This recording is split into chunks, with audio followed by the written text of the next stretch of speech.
If the phrase math homework makes you, and probably your child, feel a little bit of dread, well, you are in exactly the right place.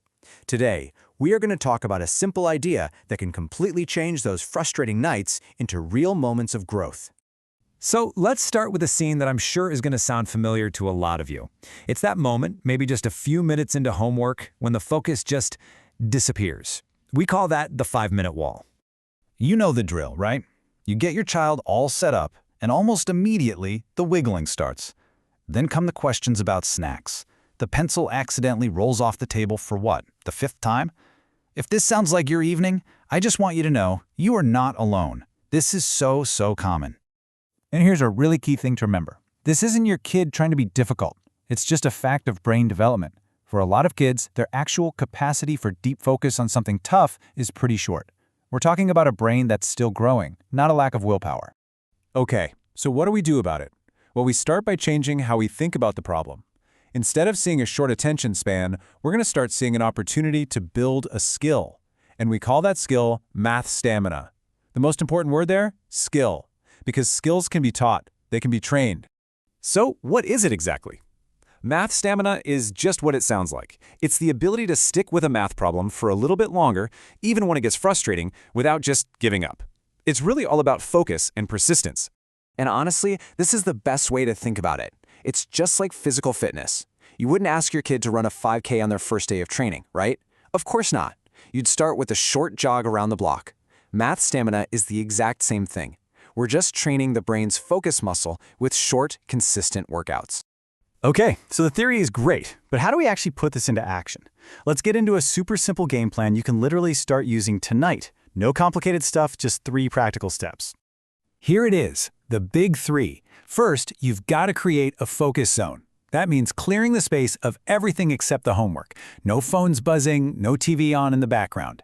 Second, use a timer and make it visual. This isn't a threat. It's a promise. It shows your child exactly how long they need to focus. It gives them a finish line. And third, and this is crucial, start small and build up slowly. So how slow is slowly? Well, first, you have to find out what your child's real baseline is. Next time they do homework, just time them. How long can they truly focus before they check out? If it's 5 minutes, great, that's your starting point. Your goal for next week isn't 20 minutes. It's maybe 6. Just a tiny increase. That's what makes this feel doable. All right, so you've set up the environment, you've got the timer. Now let's talk about the most powerful tool you have in this whole process, your words. The things you say can literally be the difference between your child building resilience or just building more frustration. And this is the million-dollar question, isn't it? It's one thing to know you should be encouraging, but it's another thing entirely to know what words to pull out when your child is slumped over the table saying, "I just can't do this."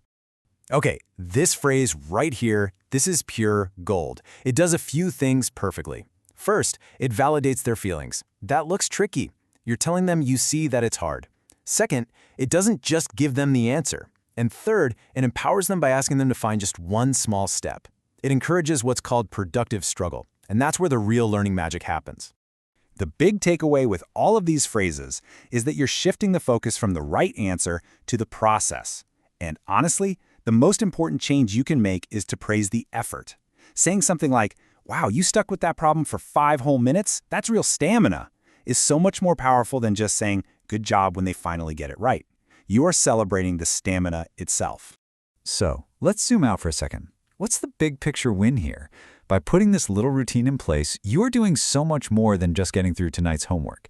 You are fundamentally rewiring your child's relationship with difficult things. And this is the thought you have to hold on to. It's the mantra for this whole approach. The goal is not a perfect worksheet.